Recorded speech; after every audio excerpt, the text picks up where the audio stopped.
4주 동안 제가 요한복음 가지고 같이 공부할 박윤만입니다. 반갑습니다. 4주 동안 꾸준히 오기가 참 힘드실 텐데 그래도 함께 4주 동안 공부했으면 좋겠습니다. 저도 공부하고 여러분들도 공부하고 그래서 좀 천천히 강의를 하려고 작년에 그 마가복음 할 때는 좀 빨리 했는 느낌이 좀 들어서 가능한 천천히 강의를 하려고 그렇게 합니다. 좀 그러면 천천히 하면 생각하는 시간도 많을 거고 또 청중들의 참여도 높아지리라 생각이 듭니다. 그래서 내가 먼저 기도하고 시작하겠습니다. 하나님 아버지, 우리 4주 동안 요한복음을 통해서 들려주실 하나님의 말씀을 기대합니다. 모두가 겸손하게 듣고 또 같이 고민하고 또 듣는 자, 나누는 모든 자 가운데 역사하시는 하나님의 영에 충만한 시간이 되도록 역사해 주시옵소서. 예수님 이름으로 기도합니다. 아멘.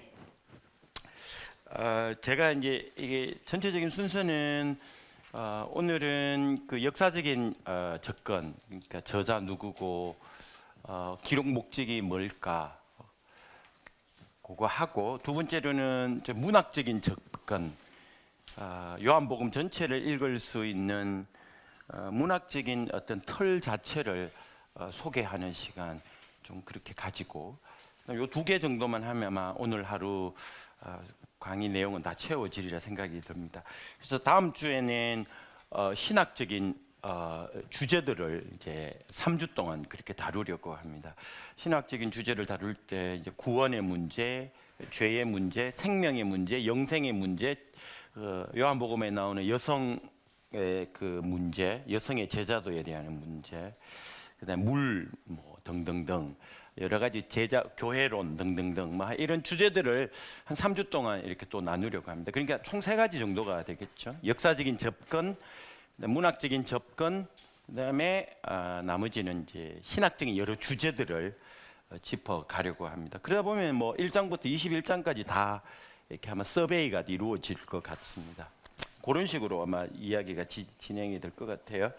그래서 어떤 점에 봤을 때 이게 귀납적인 접근이라기보다는 연역적인 접근, 주제가 있고 그 주제로 요한복음 전체를 이렇게 서베이하고 또 그 주제를 가지고 또 서베이도 하고 또 그 주제 가지고 서베이 하다 보면 결국에는 뭐 전체를 이렇게 두루 살펴볼 수 있는 시간이 되지 않을까 이렇게 생각이 됩니다. 그래서 총 4번에 걸쳐서 그 이야기를 같이 하려고 합니다. 그래서 오늘은 이거 첫 번째로 이제 그 복음서 구조, 그러니까 전체적인 구조하고 그 다음에 역사적인 접근을 하는데, 그 전에 제목이 빛과 어둠의 만남으로 초대 이렇게 돼 있는데, 왜 이런 주제가 제목이 택했는지는 이렇게 공부하다 보면은 알게 될 것 같아요. 저도 하다가 보니까 이렇게 이 주제가 가장 요한복음을 엮을 수 있는 주제다 생각이 들어서 이렇게 만들었습니다. 그 주제에 대한 건 하다 보면 깨달음이 오리라 생각이 들고, 먼저 복음서 구조부터 우리 한번 살펴보도록 그렇게 하겠습니다. 복음서 있으면 성경책은 다 좀 가지고 있으면 좋겠어요. 복음서 구조를 먼저 보시면은, 복음서는 요한복음은 프롤로그가 있고 에필로그가 있습니다. 프롤로그는 한번 펴 보시겠어요? 1장 1절부터 1장 18절까지가 프롤로그 서론격이 됩니다. 왜 프롤로그를 잡았는지 조금 이따가 설명드리고요. 근데 왜 18절까지인지는 19절이 말해 주는데, 19절에 보시면은 처음으로 내러티브가 시작이 되어집니다. 유대인들이 예루살렘에서 제사장들과 레인들을 요한에게 보내요. 역사 속에서 일어나는 일을 산문 형식으로 서술하는 첫 구절이 19절이거든요. 그러니까 18절까지는 내러티브가 아닙니다. 그냥 어떤 이야기를 압축적으로 소개해 주는, 그래서 제가 프롤로그라고 붙였습니다. 그래서 본격적으로 이야기는 19절에서 시작된다. 그 전까지는 프롤로그로 보고요. 그 다음에 에필로그, 또 마지막 이야기를 한번 볼게요. 21장으로 한번 넘어가 보십시다.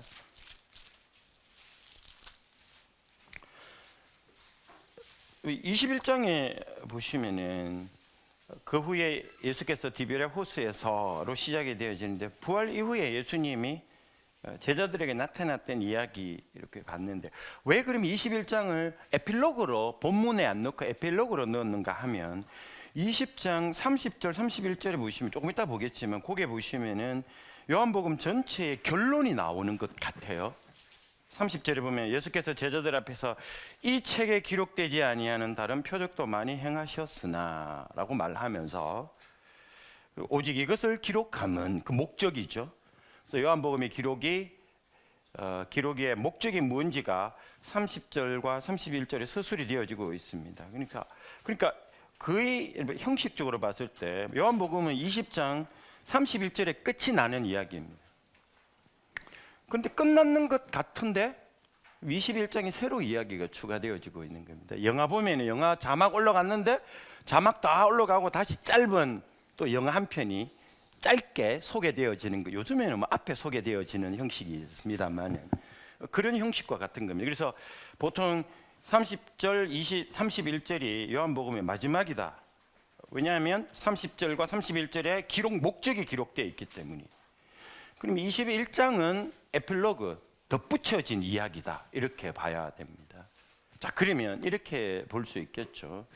요한복음의 본문은 1장 19절부터 20장 29절까지 한 덩어리로 보고 그 다음에 에필로그가 1장 1절에서 18절 프롤로그가 에필로그는 21장 이렇게 봅니다. 그래서 여러분 아시는 것처럼 레이몬드 브라운이 따르면은 1장 1절에서 18절 프롤로그하고 에필로그는 후기에 첨가된 것이다 이렇게 이야기를 해요. 저도 굉장히 그게 타당하다고 생각이 되어집니다.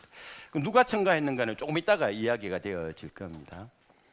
사랑하는 제자가 정언을 토대로 사랑하는 제자의 정언을 토대로 요한복음이 기록되었다면 1장 1절에서 18절 그러니까 프롤로그하고 에필로그는 사랑하는 제자의 게 아니라 그 누군가의 다른 사람이 마지막으로 요한복음을 최종본을 만들 때 앞 뒤에 프롤로그와 에필로그를 붙였다라는 거죠. 다르게 말하면 이렇게 된 거죠.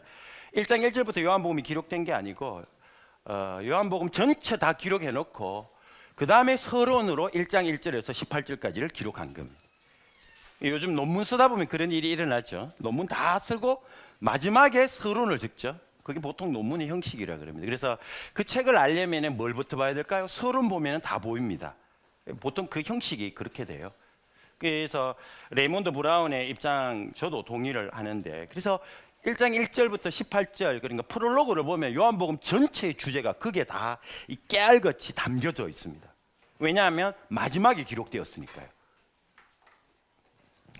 그리고 21장도 마찬가지로 후기에 첨가되어진 내용이라고 볼 수밖에 없는 이유가 있으면 조금 이따가 제가 말씀을 드릴게요. 어쨌든 간에 저도 프롤로그, 에필로그는 후기에 기록되어진 거다 이렇게 봅니다. 그래서 요한복음을 알려면 프롤로그와 에필로그를 보면 전체 흐름을 파악할 수가 있다 이렇게 보여줍니다. 이 책도 마찬가지죠.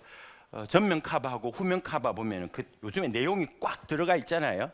그거 보면 안에 내용을 대충 감 잡는 거하고 똑같은 그런 형식이다 이렇게 볼 수가 있습니다. 자, 그리고 에필로그, 프롤로그 이런 식으로 되어 있고 그 다음에 중간에 본문을 한번 보십시오. 본문을 보시면은 딱 요한복음은 두 개로 나눌 수가 있습니다. 표적의 책, 그 다음에 순환의 책 이렇게 나누. 제가 왜 이게 되게 중요한 이야기인데요. 표적의 책 우리 한번 볼까요? 1장 19절 내러티브의 시작이라 그랬죠. 19절부터 12장 50절까지 표적의 책이라 불리는 책을 한번 보십시다. 12장 50절.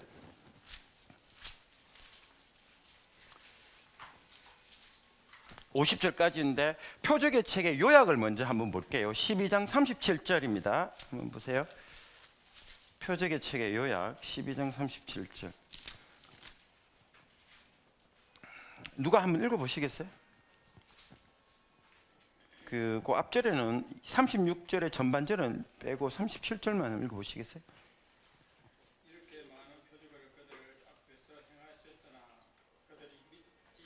예, 그 보십시다. 이렇게 많은 표적을 지금까지 행하셨다라는 이야기이죠. 그래서 아까 그 내러티브의 시작 1장 19절부터 지금 12장 요약인 표적의 책의 썸머리인 12장 37절 그 앞에 덩어리는 전부 다 세메이온 그렇게 말합니다. 표적에 관한 책들이다. 표적들을 모아놓은 덩어리들이다. 이렇게 봐야 돼요. 한 덩어리. 그리고 요약은 뭔가 하면 37절부터 마지막 절까지가 표적의 책의 요약이다. 이렇게 보고요. 자, 그 다음에 순환의 책으로 우리 가기 전에 표적의 책, 요 책 안에 있잖아요. 총 몇 개의 표적이 나오는 거 하면 총 6개가 나옵니다. 6개. 요한복음 안에는 총 7개의 그 표적이 나오거든요. 제 말은 표적이라는 말 안에 기적이라는 말입니다. 요한복음에 여러 다양한 기적이 나오지만 모든 기적에 다 표적이 붙지는 않습니다. 그런데 어떤 기적에는 세메이온, 표적 이렇게 붙이는 게 있어요. 그게 7가지가 나오는데 그 중에 6개가 방금 이야기했던 표적의 책의 덩어리에 포함되어져 있습니다. 그리고 마지막 7번째는 뭔가 하면은 예수님의 부활입니다. 앞에 나오는 6개, 뒤에 나오는 마지막 7번째 표적 그렇게 되어 있고 6번째의 마지막 표적은 나사로의 회생입니다. 이런 식으로 되어 있거든요. 조금 이따가 제가 한 번 더 언급을 하도록 그렇게 할게요. 7개의 표적에 관한 기적 중에 6개가 요 앞 덩어리에 집중되어져 있고 나머지 하나 마지막 7번째 표적은 뒤에 나온다. 이렇게 구조를 따시면 되겠죠. 그 다음에 그리고 요약이 12장 37에서 50절이고 그 다음에 또 하나의 또 두 번째 덩어리라고 알려진 이 순환의 책인데요. 순환의 책, 뭐 순환 요거 해석은 조금 이따가 하고 우선 순환의 책으로 한번 보십시다. 13장 1절 또 누가 한번 읽어보시겠어요?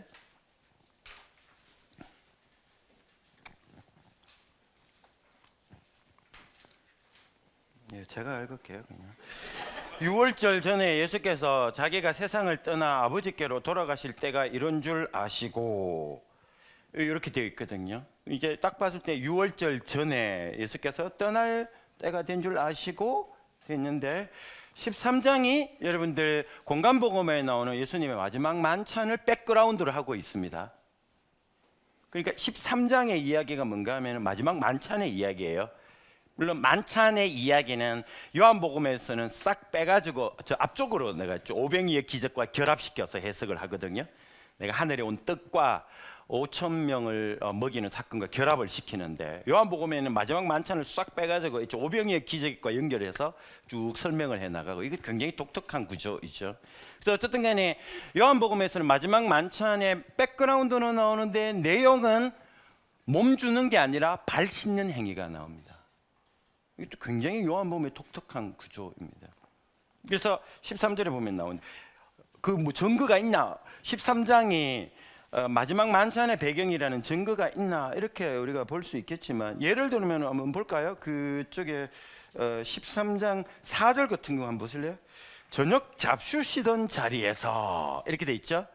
저녁 밥 먹는 자리. 그 다음에 또 하나는 26절 같은 경우를 보시면 예수께서 대답하시되 내가 떡 한 조각을 적셔다 주는 자가 그니라 하고 한 조각을 적셔서 가룟 유다 아들 시몬 유다에게 주시니 조각을 받은 후 사탄이 그 속에 들어간지라. 그리고는 가룟 유다가 쑥 나가거든요. 이게 공간복음에서 마지막 만찬에 일어나는 이야기죠.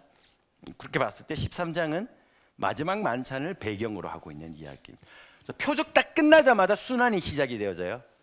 이 요한복음 전체 구조, 이게 표적, 순환, 이 두 덩어리, 그리고 앞 뒤에 프롤로그가 에필로그가 있고 이런 굉장히 단순한 구조로 짜여져 있다 이렇게 볼 수가 있겠죠. 자, 이제 이렇게 우리가 전체적으로 이제 보고 그다음에 아까 안 봤네 요약 한번 넘어가 볼까요? 표적의 책도 요약이 있었죠. 그 순환의 책도 요약이 있는데 20장 30절에 31절. 아까 우리 본 겁니다. 보십시다. 예수께서 제자들 앞에서 이 책에 기록되지 아니하는 다른 표적도 많이 행하셨으나 오직 이것을 기록함은 너희로 예수께서 하나님의 아들 그리스도이심을 믿게 하려 함이요. 여기서 이 책을 말하면서 앞에 나왔던 모든 이야기를 다 연결하는 한 덩어리로 지시대명사를 사용해서 설명을 하죠. 후토스 이렇게 말해요. 이것 이렇게.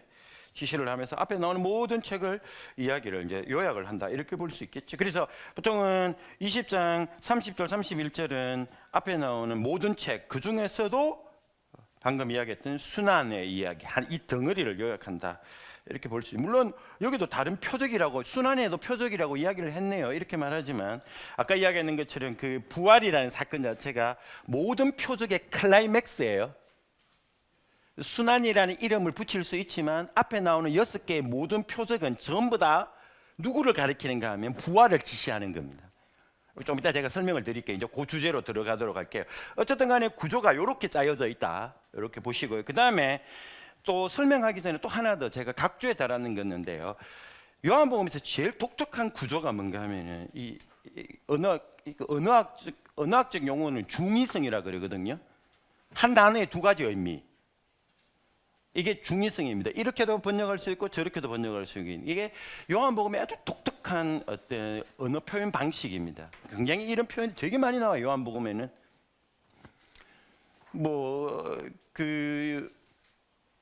하여튼 나중에 증거를 우리가 좀 대려고 하는데 먼저 지금 여기서 우리가 좀 봐야 되는 건 뭔가 하면 제가 두 번째 덩어리로 본 게 이게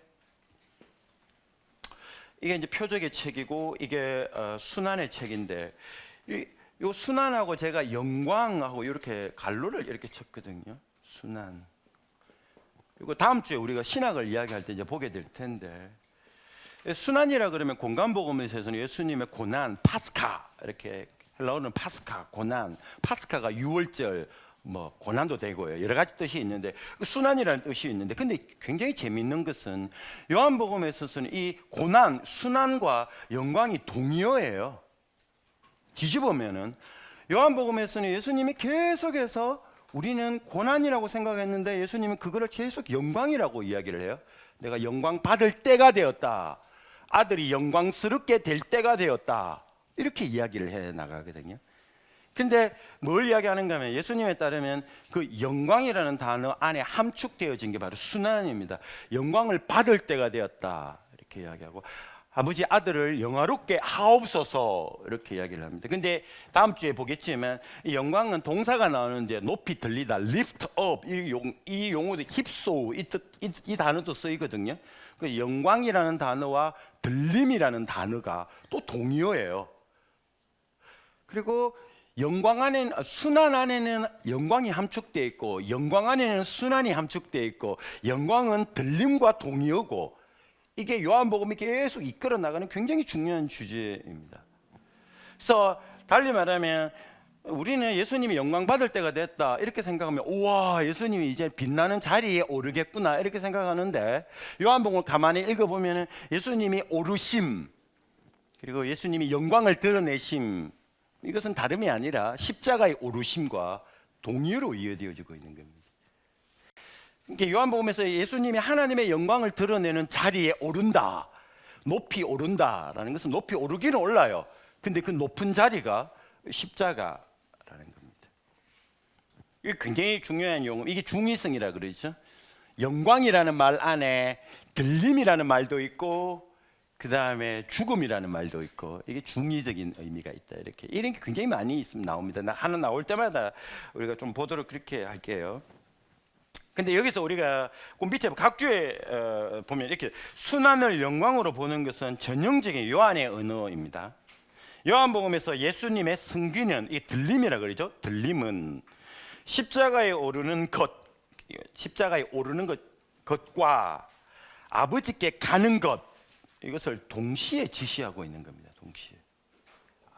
예수님이 아버지에게 가기 위해서는 올라가야 돼요. 왜냐하면 아버지는 위에 계시니까. 근데 예수님이 아버지 위에 계시는 아버지께 올라가기 위해서 올라가는 데가 십자가예요.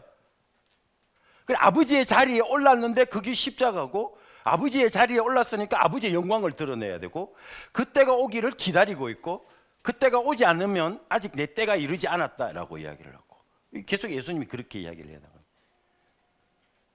우와 들림 받으니 이제는 굉장히 높이 올라가는 거겠구나 이렇게 생각을 했는데 결국에는 오르는 데가 거기였다 이렇게 되겠죠.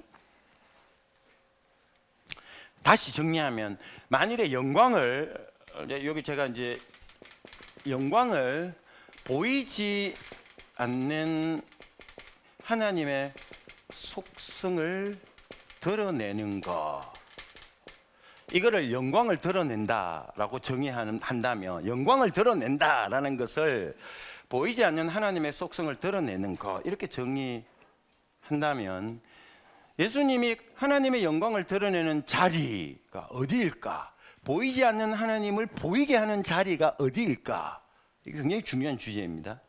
순환이 그걸 이야기를 해줘요. 13장이. 그리고 순환의 마지막 절정이 그 이야기를 해주고 있고요. 처음과 끝, 순환의 처음과 끝은 발시섬으로 시작했다가 오름으로 끝나거든요. 전부 다 영광의 자리입니다. 예수님이 하나님을 드러내 보여주는 자리, 굉장히 낮은 자리, 무릎 꿇고, 그리고 또 높은 자리, 그게 13장의 처음과 끝에, 그러니까 순환의 자리에, 순환의 책의 앞과 뒤를 장식하는 이야기들입니다. 그게 다 뭔가 하면 다 예수님이 하나님의 영광을 드러내는 자리에 오르고 내리고 하는 이야기입니다. 이거 나중에 이것도 되게 중요해요. 오르고 내리고, 이것도 요한복음이 굉장히 중요한 겁니다. 오르고 내리고, 이거. 뭐 어쨌든 간에 예수님은 하나님 영광을 드러내기 위해서 내려오시고 오르고 이런 일을 해요. 이건 나다나엘에게 이야기했던 겁니다. 이미 1장 마지막에 보면 네가 나를 내가 뭐 오르락 내리락 하는 걸 보리라 이렇게 이야기했죠. 그건 좀 이따 볼게요. 자, 어쨌든 간에 이게 영광이라면은 순환의 책 전체 13장부터 마지막 20장 전체는 보이지 않는 하나님을 예수께서 보이기 위해서 그의 자리를 찾아가는 이야기들이다. 이렇게 우리가 볼 수가 있습니다. 그리고 얘는 언어학적으로 말하면 중의성이고요. 근데 여기서 제가 이제 좀 같이 나누고 싶은 말은, 여기서 요한복음과 바울 신학을 약간 비교할 가치도 있는데, 바울 신학에 있어서 영광은 반드시 오기 전에 고난이 있어야 돼요. 단계적으로 고난이 있고 그 다음에 영광이 뒤따라옵니다. 그 대표적인 예가 로마서 8장에 보면 나오죠. 우리 한번 볼까요? 로마서 8장. 로마서 8장. 오늘 첫날이니까 좀 객관적으로 이야기를 좀 하는데요. 로마서 8장.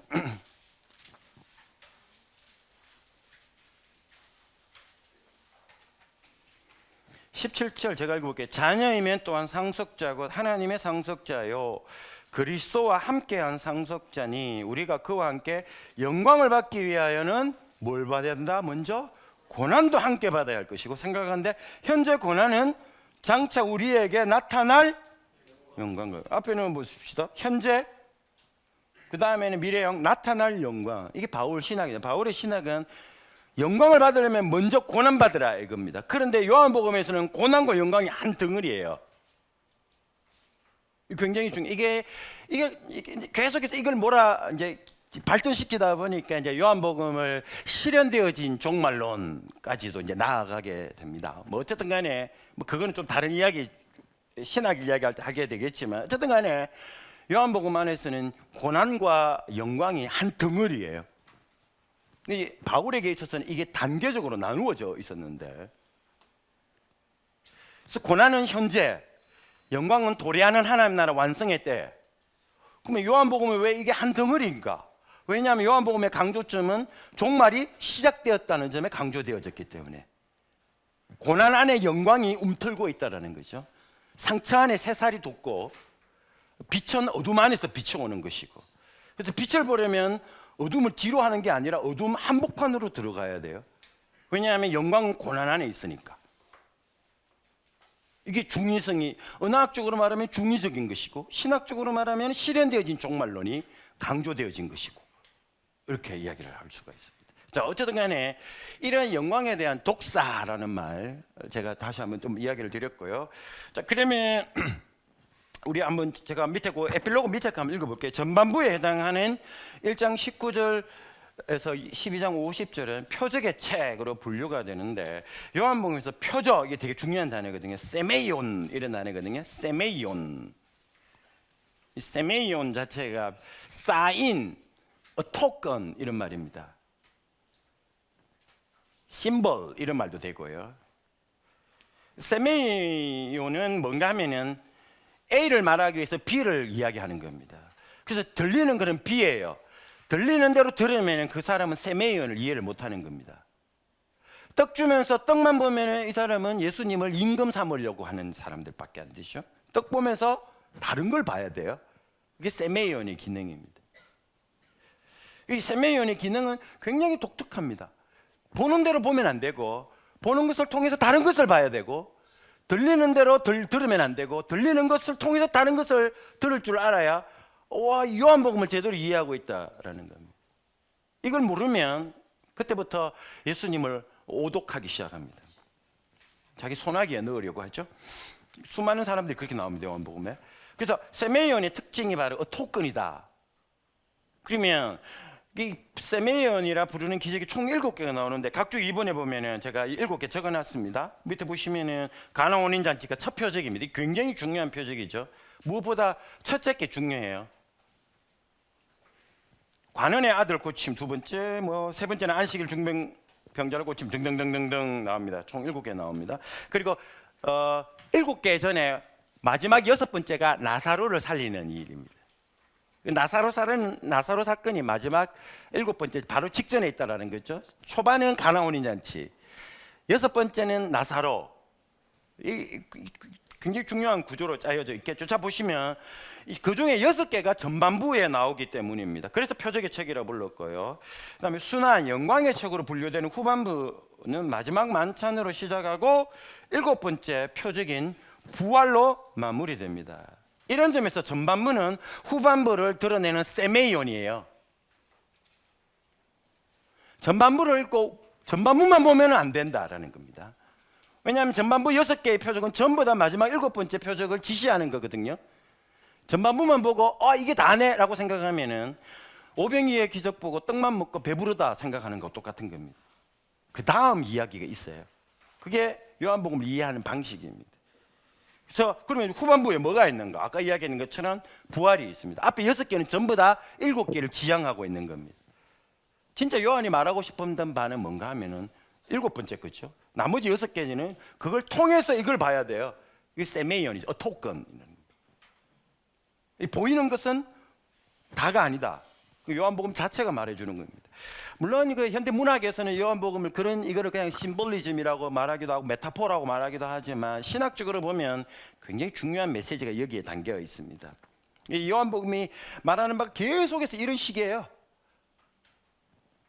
계속해서 예수님이 뭔가 이 두 개를 연결시키려고 하는 그런 이야기를 하고 있습니다. 살아있다 그러면 죽으라 그러고, 죽었다 그러면 살리고, 아픈 자는 일으키고, 보는 자는 못 보게 하고, 못 보는 자는 보게 만들고, 계속 그래가지고 반대거를 가지고 이렇게 다른 걸 보여주는 방식이죠.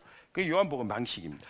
자, 그래서 이런 점에서 전반부는 후반부를 지향하고 있다고 할 수가 있습니다. 환원하면 전반부 6개 표적은 그리스도의 부활을 지시한다, 세메이온한다, make a reference 한다, to 이렇게 볼 수 있겠죠. 그래서 궁극적인 목적은 뭔가 그러면 세메이온의 마지막 도착점은 뭔가 20장 31절에 아까 이야기했는 것처럼 궁극적으로 뭔가 하면 바이오스라고 그러죠. 생명. 이 생명을 얻도록 하는 데 있습니다. 삶의 질을 높이는 겁니다. 없던 생명을 주는 게 아니고 있던 생명을 업그레이드 시키는 겁니다. 삶의 질을 높이는 게죠. 자, 어쨌든 그건 좀 다른 주제이고, 어쨌든 간에 이게 전체적으로 복음서 구조가 말하는 바다라는 걸 우리가 이야기를 하고요. 그 다음에 이제 두 번째 역사적 관측으로 들어가겠는데 굉장히 또 중요한 게 여기에 나옵니다. 역사적 관측에서는 제가 이제 다룰 게 첫 번째 저자인데 이게 되게 중요한데요. 잠깐만 한 1분만 이렇게 허리 한번 돌리고 시작합시다. 한번 돌리고. 제가 한 50분 하고 좀 10분 쉬었다가 하고 이렇게 했으면 좋겠는데 지금 50분 됐나요 벌써? 30분 됐어요.